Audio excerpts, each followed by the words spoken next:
नमस्कार, मैं कुमार श्रीकांत आपका स्वागत कर रहा हूं। और आज बात आपको याद होगा जब सीए का आंदोलन हुआ, जब सीए के आंदोलन के चक्कर में देश को बंधक बनाया गया, खास तौर से दिल्ली को। और देश के अलग-अलग राज्यों में जब सीए का आंदोलन परवान पे था और आपने देखा किस तरीके से देश में जिहादी और जिहादन और जो टूल किट का हिस्सा है, खास तौर से विपक्षी पार्टियां, कांग्रेस, आरजेडी और वो तमाम पार्टियों ने इसको इसको हवा दी और खालिस्तान समर्थकों ने इसको हवा दी। और उस वक्त एक नारा बहुत बड़े पैमाने पर गूंजा था कि कागज नहीं दिखाएंगे, कागज नहीं दिखाएंगे, यानी कि सीए को लेकर जो बवाल चला, कागज नहीं दिखाएंगे। और दरअसल नरेंद्र मोदी एक ऐसा व्यक्ति है या फिर एक ऐसे प्रधानमंत्री हैं या बीजेपी एक ऐसे प्रधानमंत्री को लेकर आई है जो बहुत महीन काटता है। वो इतना महीन काटता है कि आज जो कल तक कह रहे थे कि कागज नहीं दिखाएंगे, आज वो पूछ रहे हैं कि कौन सा कागज दिखाएं, कैसे कागज दिखाएं। और एनआरसी जो इस देश में आने वाली है, जिस एनआरसी की सुबुगाहट शुरू हो गई है और केंद्र सरकार ने कह दिया है कि बहुत जल्दी आपको एनआरसी मिलेगी और इस देश से अवैध बांग्लादेशी, रोहिंग्या और पाकिस्तानी मूल के लोग भगाए जाएंगे। और आप देखेंगे 145 करोड़ जिसकी आबादी है वो घटकर 120 करोड़ पे आ जाएगी। तो ये जो 20-25 करोड़ बाहर होंगे, इसके पीछे का राज राज क्या है? आखिर क्या नरेंद्र मोदी ऐसा करने वाले हैं? या फिर इसका सिलसिला कैसे शुरू होता है? आज पीछे की खबर या फिर कहा जाए कि इसके पीछे का सच आपसे बताने जा रहा हूँ। आप लोगों से अनुरोध है कि वीडियो को अंत तक देखिए, वीडियो को लाइक, शेयर, चैनल को सब्सक्राइब करें, कमेंट बॉक्स में अपनी राय रखना बिल्कुल ना भूलें। और साथ ही साथ जो मेरा यूट्यूब चैनल है यूपी न्यूज़ लाइव 87, जो आपका यूट्यूब चैनल है, आप उसे सब्सक्राइब करें, यूट्यूब पे जाएँ, बेल आइकन दबाएँ और चैनल को ज़रूर सब्सक्राइब करें। दरअसल अब इस प्रोग्राम को, इस मुद्दे को शुरू करते हैं। आपको याद है कि सीए लेकर आई सरकार, सीए के खिलाफ तमाम बवाल मचा, सीए के खिलाफ इस देश में वो भी हमने देखा कि कागज नहीं दिखाएंगे। और अब्बा ने एक बकरी पाली थी, बकरी कागज खा गई और बकरी को मारकर हम खा गए, तो हम कागज कहाँ से लाएंगे? सीए को लेकर बवाल हुआ, विपक्ष ने बवाल काटा, सुप्रीम कोर्ट ने इंटरवेन किया। सुप्रीम कोर्ट ने निर्धारित किया कि दरअसल सीए को लेकर जो बवाल है वो क्या है? दरअसल सीए है था क्या और अब अभी भी वर्तमान में सीए है क्या? दरअसल ये नागरिकता देने का कानून था, नागरिकता लेने का कानून नहीं था। यानी कि इस देश में पाकिस्तान से, बांग्लादेश से, म्यांमार से, श्रीलंका से, अफगानिस्तान से और पड़ोसी देशों से जितने भी बौद्ध, क्रिश्चियंस, यहूदी, हिंदू, सिख आने वाले थे, यानी कि भारत में आ रहे थे, दरअसल उनको नागरिकता दी जा रही थी। केवल गोल टोपी को छोड़कर, क्योंकि गोल टोपी के तो तमाम देश हैं, बांग्लादेश तो गोल टोपी का ही देश है, पाकिस्तान तो गुलटोपी का ही देश है, अफगानिस्तान तो गुलटोपी का ही देश है। तो सीए के अंडर उनको नागरिकता क्यों दी जाए? दरअसल जो धर्म के मामले को लेकर प्रताड़ित थे, अलग-अलग धर्म के लोग, उन लोगों को नागरिकता देने का इसमें प्रावधान था, ना कि किसी गोलटोपी को नागरिकता देने का प्राविधान था।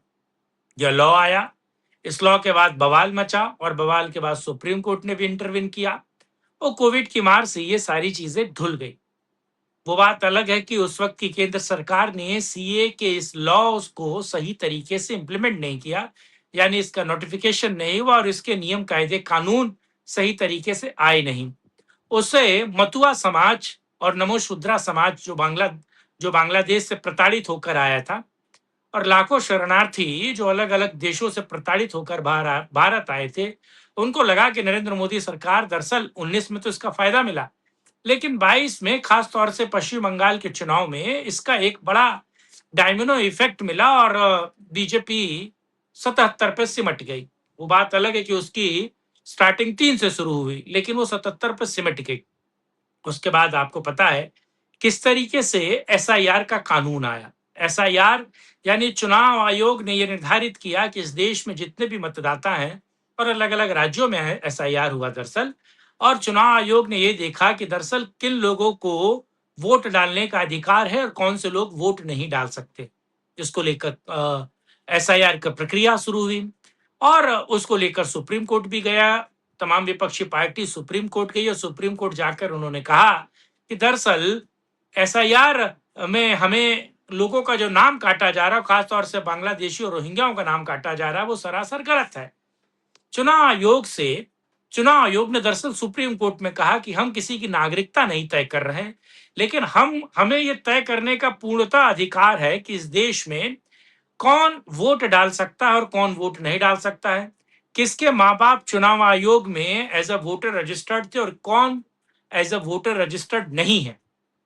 आपको पता है बिहार का चुनाव हुआ एसआईआर पर, सुप्रीम कोर्ट गई तमाम विपक्षी पार्टियां, सुप्रीम कोर्ट ने आधार को भी बोला, लेकिन आधार भी एक तरीके से आधार ने भी कहा कि दरअसल 180 दिनों से जो देश में रह रहा है उसे आधार बनवाने का अधिकार है, पर आधार नागरिकता का प्रमाण नहीं है।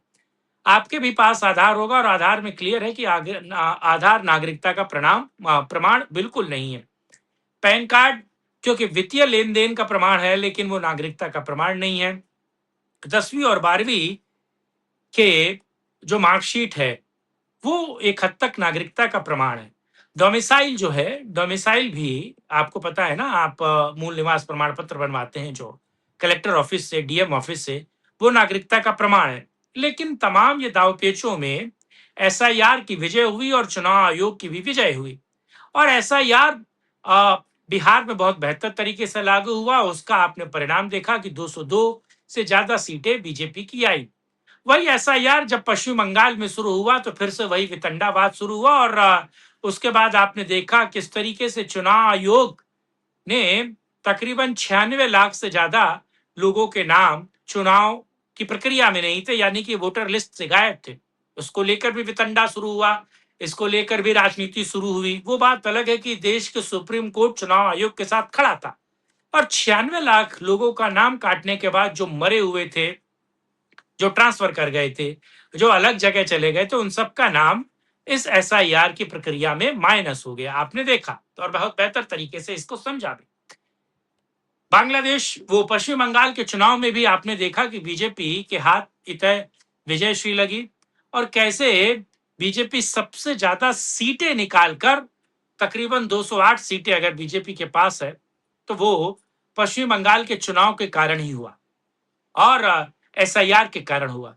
अब कहा जा रहा है और उसके पीछे एक बहुत बड़ा रीजन ये भी है कि अब एसआईआर का इम्पैक्ट, दरअसल इस देश की पॉपुलेशन 145 करोड़ है और इस 45 करोड़ में से तकरीबन 20 करोड़ ऐसे लोग हैं जो पाकिस्तानी मूल के हैं, जो भारत में आ गए, भारत के जिसके पास नागरिकता नहीं।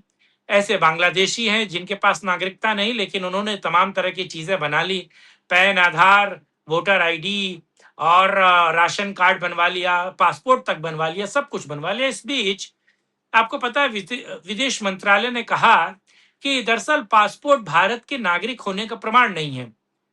पासपोर्ट जो है वो केवल विदेशी यात्राओं के लिए एक कागज है, वो भारत के नागरिक होने का प्रमाण नहीं है। अगर आप, और आपको पता है 1960 के दशक में जब इंदिरा की सरकार थी तो पासपोर्ट का रूल आया, लॉ बना और वो सीधे तौर पर कहता है कि जो भारत का नागरिक नहीं है उसको भी पासपोर्ट भारत सरकार इशू कर सकती है, भारतीय पासपोर्ट इशू कर सकती है और भारतीय पासपोर्ट पर वो अलग अलग देशों को ट्रेवल भी कर सकता है वीजा के थ्रू दरअसल। तो अब पासपोर्ट भी भारतीय होने का प्रमाण नहीं है। और इस बीच खबर ये आई है कि नरेंद्र मोदी सरकार, मैं कह रहा हूं ना कि नरेंद्र मोदी बहुत महीन काटते हैं, अमित शाह बहुत महीन काटते हैं, बीजेपी का जो प्रधानमंत्री है, इस देश का जो प्रधानमंत्री, वो बहुत महीन काटता है। खबर यह है कि अब केंद्र सरकार नेशनल रजिस्टर ऑफ, मतलब एनआरसी सिटीजन की, national registrar of citizen NRC करवाने जा रही है। और आपको पता है एनआरसी तो आसाम में चली रही है, एनआरसी आसाम में बहुत बेहतर काम की। अब इसी तरीके से आप देखेंगे कि एनआरसी इस पूरे देश में होने जा रहा है और जब इस पूरे देश में एनआरसी होगी तो कागज दिखाने पड़ेंगे और अब ज्यादातर वो इकोसिस्टम जो कहता था कागज नहीं दिखाएंगे, वो ज्यादातर इकोसिस्टम इस बात को दोहरा रहा है कि कौन सा कागज दिखाना है, कि पासपोर्ट दिखाना है, कि पैन कार्ड दिखाना है, कि वोटर आईडी दिखाना है, कि राशन प्रमाण पत्र दिखाना है, कि मूल निवास प्रमाण पत्र दिखाना है, कि आधार दिखाना है, या तमाम दस्तावेज दिखाने हैं, कि 10वीं 12वीं का कागज दिखाना है। दरअसल एनआरसी की सुगबुगाहट जब से शुरू हुई है, तब से इस देश के ज्यादातर गोलटोपी और इकोसिस्टम अब इस बात को लेकर परेशान है कि वो कौन सा कागज दिखाए, कैसे दिखाए और कहाँ दिखाए। क्योंकि एनआरसी में आपको कागज तो दिखाने पड़ेंगे, और अब वो जो इकोसिस्टम कागज नहीं दिखाएंगे की बात कर रहा था, वो कह रहा है कागज कैसे दिखाएं, कहाँ दिखाएं, कैसे दिखाएं। और एनआरसी इस देश में से अवैध रोहिंग्या, बांग्लादेशी और पाकिस्तानियों को निकालकर फेंकने की एक पहली तैयारी है। और गृह मंत्रालय यानी कि अमित शाह का मंत्रालय अब इस काम को बखूबी और बेहतर करने जा रहा है। बहरहाल ये खबर आपको कैसी लगी, कमेंट बॉक्स में अपनी राय रखिएगा। वीडियो को लाइक, शेयर, चैनल को सब्सक्राइब कीजिएगा। तब तक के लिए जय हिंद, जय भारत, वंदे मातरम, नमस्कार, जय श्री राम।